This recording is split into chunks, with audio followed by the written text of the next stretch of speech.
É um prazer estar de novo consigo. Estamos na Voz da Esperança e cá estamos, nos reunimos aqui no nosso estúdio deste lado e agradecemos a sua presença para fazermos mais um episódio e continuarmos através da história e da biografia de Jesus a explorar esses momentos extraordinários que os Evangelhos nos deixaram o registro e que nós temos o privilégio hoje de ler, estudar e daí tirar lições também para a nossa vida. São estes os ingredientes para o nosso programa de hoje e venha daí, vamos começar, como sempre, com música para inspirar os nossos pensamentos, porque hoje vamos abrir o Evangelho e vamos descobrir mais um momento fascinante para aprendermos com o Mestre, aquele que também nos deixou o exemplo da oração, o Pai Nosso. Pai Nosso, que estás no céu, santificado seja teu nome, teu reino venha, tua vontade, na terra e céu se faça. O nosso pão vem hoje dar, nossas dívidas perdoa, como nós a quem nos deve.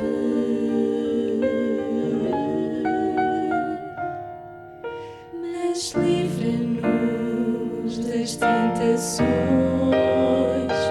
e dos males deste mundo, pois teu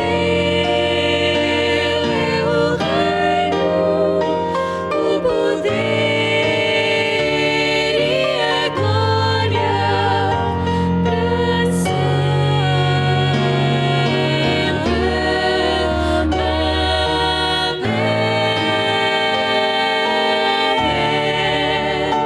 Pois teu é o reino, o poder e a glória para sempre.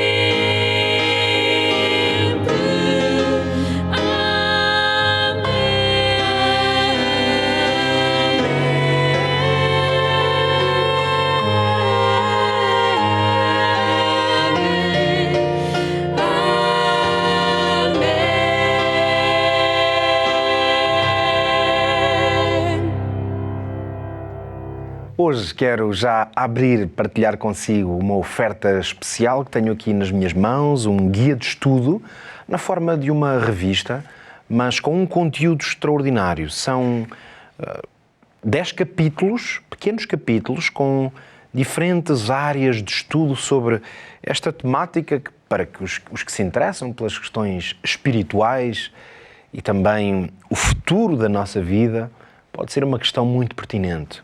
O céu ou o inferno? Será que estamos salvos ou perdidos? Precisamos de viver com medo de um lugar horrível que nos espera, se não nos portarmos bem aqui nesta terra? Será que essa é a visão de Deus que temos, que nos ensinaram na tradição religiosa, talvez, de onde vimos? Será que é isso que a Bíblia ensina? É por isso que ao longo destes 10 capítulos, questões como o pecado, como a salvação, como o que é o inferno, precisamente sobre como é que nós podemos, qual é a nossa participação nesse grande processo da salvação, tudo isso é estudado, particularmente com ênfase na fé, e é por isso que eu acredito que este manual pode ser muito útil para si. Estamos a oferecê-lo, já sabe, já percebeu com certeza, céu ou inferno. Envie uma mensagem para nós, é o 933 9392 91, é o nosso número. Basta enviar essa mensagem a dizer quero receber essa oferta, céu ou inferno, ou até mesmo dizer apenas céu ou inferno e nós vamos atendê-lo de forma pessoal, pedir-lhe mais informações para podermos fazer-lhe chegar esta oferta. Envie uma mensagem para nós, ligue-nos se preferir, 933 9392 91. Por agora, vamos mergulhar é um autêntico mergulho simbólico, mas um mergulho profundo nos pensamentos e na reflexão na vida de Jesus, para encontrarmos aí, mais uma vez, ensinamentos extraordinários. Ora, hoje quero começar por pedir-lhe que imagine comigo o seguinte: entra num dia na sua igreja, um sábado, ou um domingo, ou até num dia de semana que entrou ali para estar ali talvez naquela calma, numa catedral, por exemplo, numa igreja mais simples. Está ali talvez uma música, um órgão ou uma música a tocar para inspiração, e de repente o seu telemóvel começa a tocar e o barulho começa a incomodar, fica aflito, vai tentar apagá-lo rapidamente, mas depois há mais um outro que começa a tocar e de repente está naquela igreja, naquele espaço espiritual, e de repente alguém ao fundo atende uma chamada e começa a falar ao telefone. Alguém, entretanto, abre a porta da igreja e lá fora ouvem-se buzinas e o ruído da cidade. E de repente já nem se percebe bem o que é dentro e fora, porque a pressa e o caos começou a instalar-se por todo o lado. O barulho, o ruído, a azáfama, a pressa instalam-se na nossa vida de uma maneira absolutamente incrível. E a verdade é que nós vivemos assim grande parte dos nossos dias, entre notificações constantes a cair no WhatsApp, chamadas com questões de trabalho ou de família, urgências diversas que vão surgindo, na nossa vida pessoal ou profissional, metas para atingir, e o ritmo da cidade para aqueles que moramos mais na cidade. No meio de tudo isto, o sagrado vai ficando muitas vezes para trás, misturado, às vezes no fundo da lista para muitas pessoas. Daí esta pequena imagem que lhe dei há pouco de podermos estar dentro de uma igreja, mas estarmos no fundo envolvidos pelo ruído do dia a dia, do que é profano, do que é secular. Sem dar por isso, muitas vezes começamos até a medir a nossa fé pelo que funciona e não tanto por quem nós adoramos. É aqui que o Evangelho tem sempre uma proposta que surpreende. Deus, Ele tem até o poder de visitar-nos no nosso barulho, na nossa confusão, para nos ajudar a compreender o seu plano, para nos devolver esse espaço de encontro, quando um coração humano pode encontrar o coração divino. É com esta imagem que eu gostava que abríssemos hoje a vida de Jesus através da sua palavra, por isso é que a podemos abrir. Continuamos no Evangelho de João, já temos estado a fazer esse percurso nos últimos episódios, continuamos ainda mais para o final do capítulo 2 e temos uma situação absolutamente extraordinária. Eu vou contá-la aqui um pouco, acompanhe-me como se estivéssemos lá. Jesus vai subir até Jerusalém e ele entra desta vez no templo, esse lugar sagrado. E o que Jesus vai fazer nesse lugar vai mudar muita coisa. Quando o ruído governa a vida das pessoas, é muito difícil manter a reverência. É por isso que Cristo é muito importante que deixemos espaço para Ele na nossa vida, porque quando Cristo chega, o coração desperta dessa azáfama. Ora, João conta um fenómeno, um momento em que exatamente isto aconteceu. João conta-nos que a Páscoa aproximava-se, a cidade de Jerusalém estava numa azáfama, ela enchia-se de pessoas. E nos pátios exteriores do templo, o que é que existiam ali? Bancas com animais que eram vendidos. Havia mesas de câmbio para que as pessoas pudessem preparar-se para fazer os seus negócios. E havia discussões de preço. E isto era conveniente, talvez até necessário, porque quem vinha de longe, e acredito que para a Páscoa em Jerusalém as pessoas vinham realmente de longe, elas precisavam de trocar dinheiro e comprar a sua oferta que depois no templo era necessário ser feita.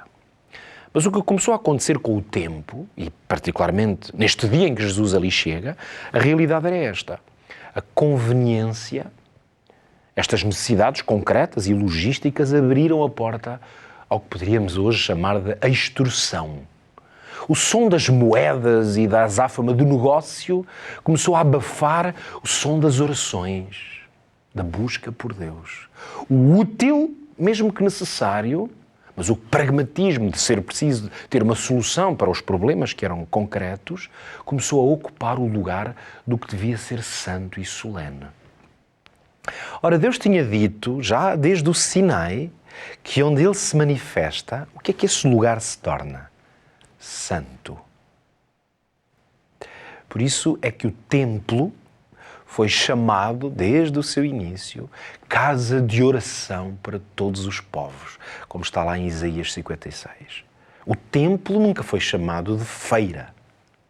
Mas a linha entre o serviço que era necessário prestar e o comércio começou a esbater-se quase até ao limite e ao ponto de que muitas pessoas, para não dizer a maioria, começaram a esquecer-se do propósito daquele lugar e do que ali se realizava. Talvez isto tudo, agora ao ouvir-me contar esta história, que está no Evangelho, pareça que isto é uma coisa que não tem nada a ver connosco. Ninguém vai para a igreja, seja ela qual for, fazer negócios e comprar ovelhas e, enfim, envolver-se nessa experiência.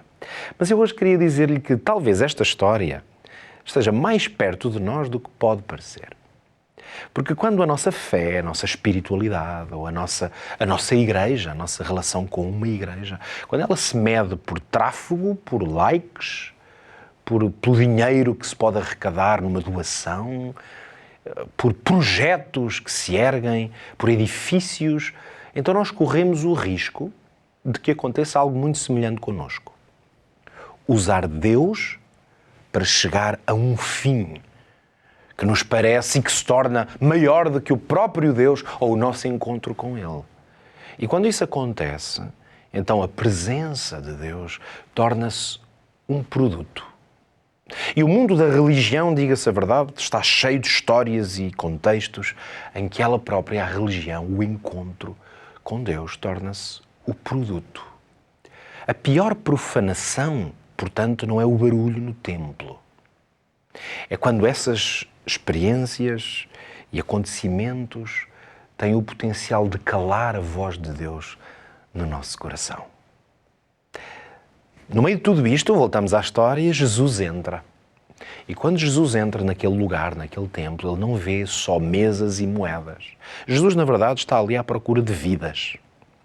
E o que é que o texto nos conta, o Evangelho? Que diante dele o tumulto vai parar. E há um silêncio que vai tornar-se pesado.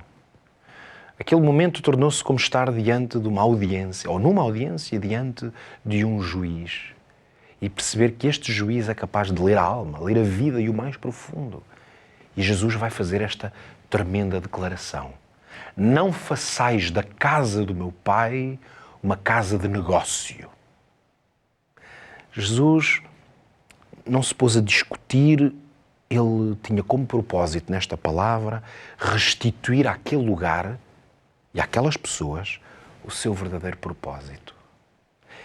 O que é que vai acontecer? As mesas começam a virar, moedas rolam no chão.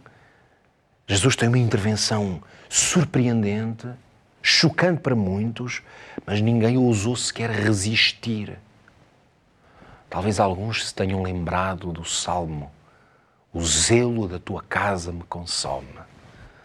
Versículo 9 do Salmo 69. Então, vem a primeira ordem. Essa ordem, podemos dizer que é a verdade a ser proclamada para que o ruído se cale.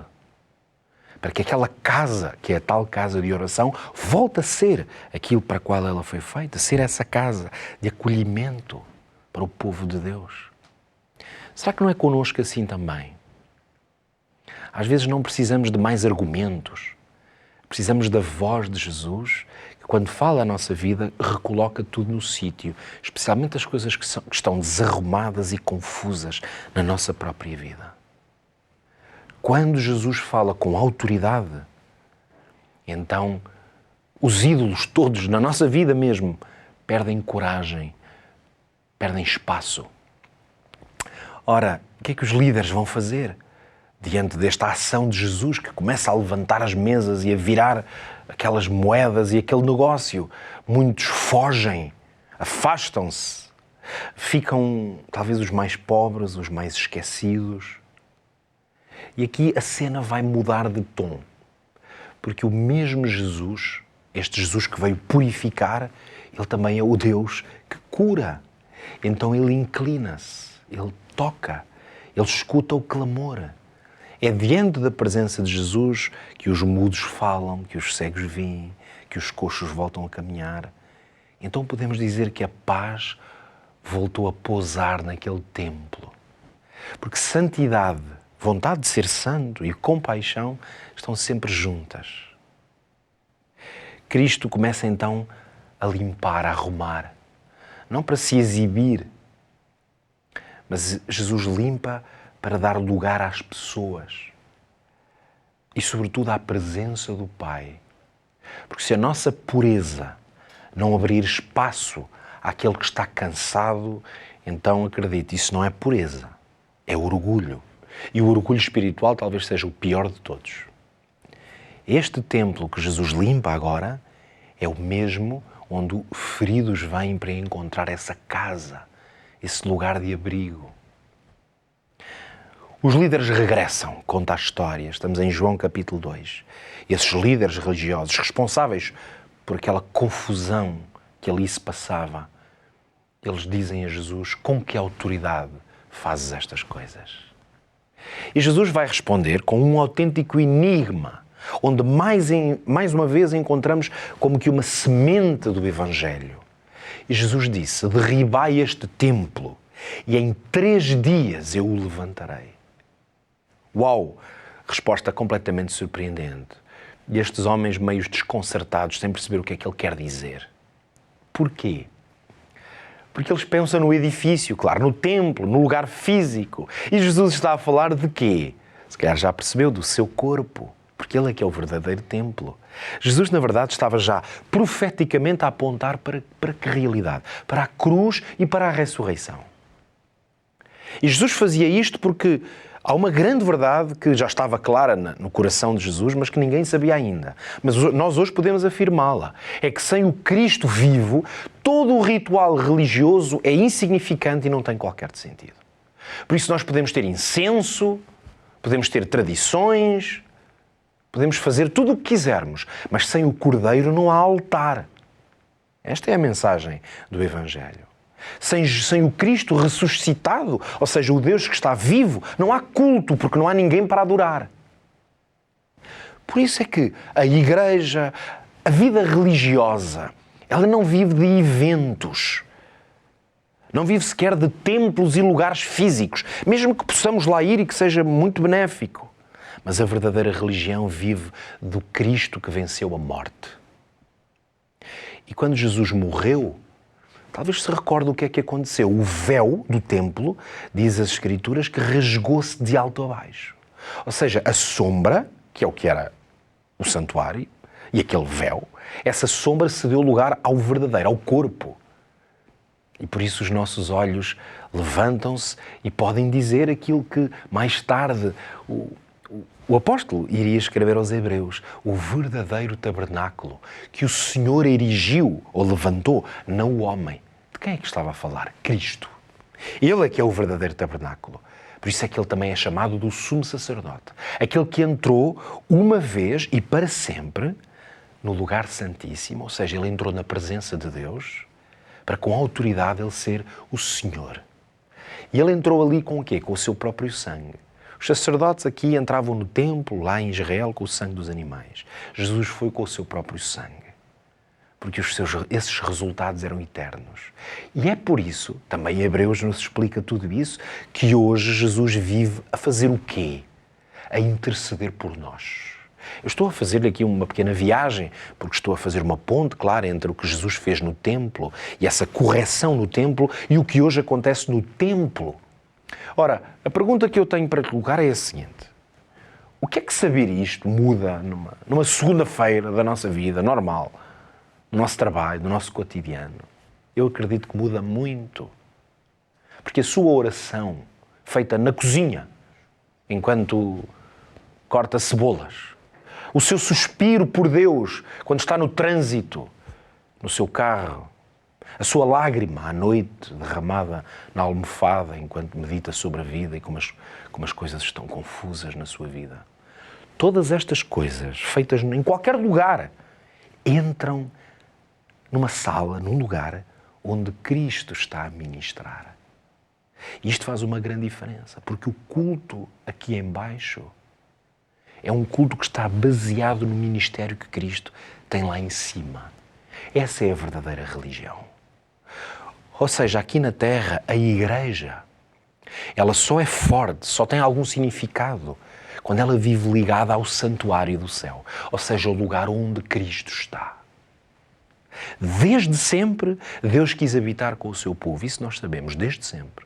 É o plano, é o projeto de Deus. Só que o pecado desalojou a glória de Deus, sim. Foi por isso que Jesus teve que vir a esta terra, porque a encarnação de Jesus, ela trouxe essa glória de volta, que tinha ficado desalojada. Por isso o apóstolo Paulo pergunta, não sabeis que sois do santuário de Deus? Esse é o nosso lugar, é a nossa casa, e que o Espírito de Deus habita em vós? Então pense, se nós somos o templo, temos de reconhecer que há bancas montadas muitas vezes no nosso coração. Tal como aconteceu no tempo de Jesus. Bancas que têm que ser mandadas abaixo. Porque muitas vezes nós trocamos essa presença do divino por desempenho e performance, por mostrar coisas, até na vida espiritual. Nós trocamos oração por pressa, porque não há tempo. Nós trocamos verdadeira adoração por imagem, sejam elas esculturas ou coisas que substituem o tempo com Deus. E o que é que Jesus quer fazer? Eu tenho que ser honesto. Jesus quer arrombar com isso. E não é na sua vida, é na minha, em primeiro lugar. E talvez na sua, se for essa a sua experiência. Quando nós não abrimos a porta a Deus, quando nós não deixamos Jesus entrar, Ele não entra. Mas quando nós abrimos a porta, Jesus não faz visita, Jesus muda-se para a nossa vida. Por isso é que há um caminho prático que eu hoje quero deixar consigo.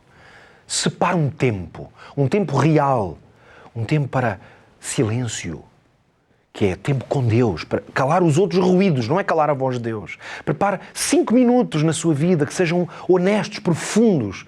Podem ser mais importantes que 1 hora que está num lugar qualquer religioso, mas distraído. Peça a Deus que Ele lhe revele onde é que está também essa banca, essa mesa de negócio que precisa de ser derribada. Confesse a Deus as suas falhas. Isso é deixar as moedas rolar.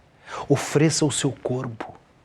Aquilo em sacrifício vivo, não é? Faça sacrifícios no seu corpo. É ofereça o seu corpo, a sua agenda, os seus recursos, os seus dons, a sua vida. E traga a Deus o verdadeiro culto. E o verdadeiro culto é quem é que precisa de si, da sua bênção, da sua ajuda. Porque Cristo não quer só limpar o templo, Ele também quer morar nele. E é por isso que nós temos alguém que está connosco. Alguém que foi tentado em todas as coisas, mas sem pecado. E esse é aquele que pode fazer-nos este convite para que nos cheguemos a Ele com confiança para alcançarmos misericórdia. Ouvi a tua oração e escolhi para mim este lugar.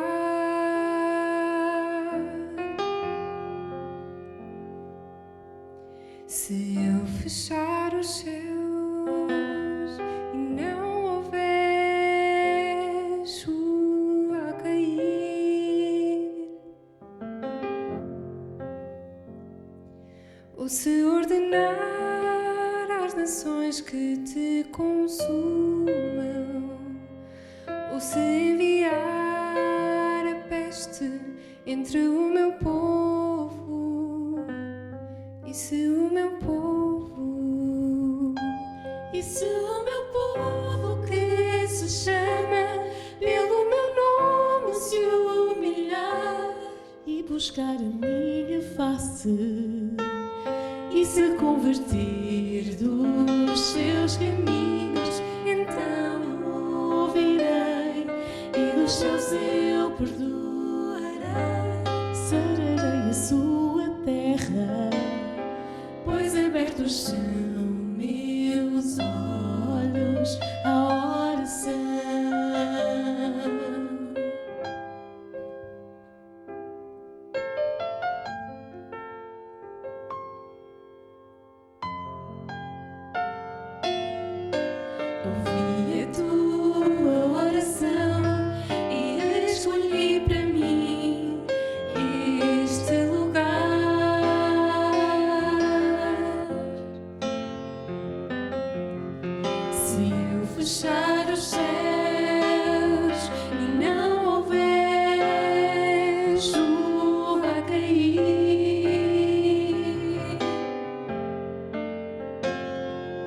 ou se ordenar às nações que te consumam, ou se enviar a peste entre o meu povo, e se o meu povo,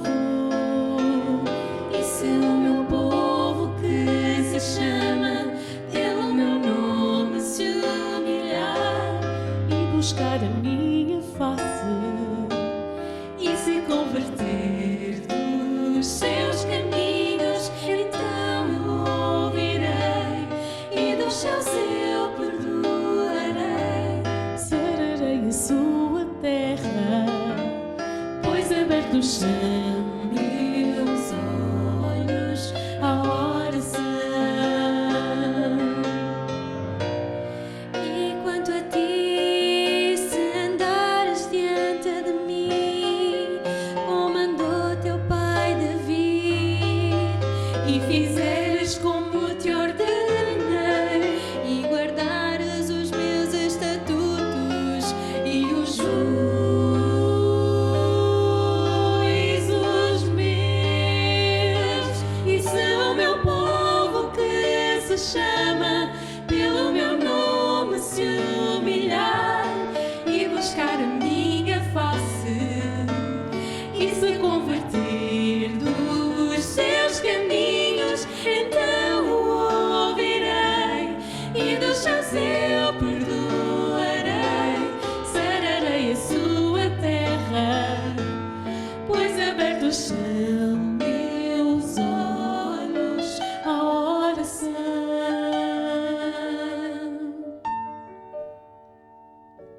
E se o meu povo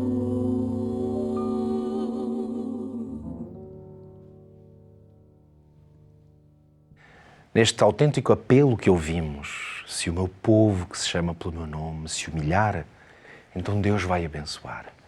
Foi isso que Jesus quis demonstrar nessa história e nesse momento que hoje aqui revelamos ou lembramos. Mas é isso que Deus quer fazer também na sua vida. Para conhecer melhor e dar mais espaço a esse verdadeiro encontro, entre muitas outras coisas, também o podemos ajudar, como sempre, com oferta de material, recursos que o podem ajudar. Lembro que hoje ofereci-lhe aqui a revista Céu e Inferno. Se quiser conhecer mais sobre este tema, aprofundá-lo, envie uma mensagem para nós, para o 933 93 92 91. Fica o nosso encontro marcado. Volte para a semana para o nosso novo episódio. Se Deus quiser, cá estaremos, se Ele nos der vida e saúde. Que Deus o abençoe.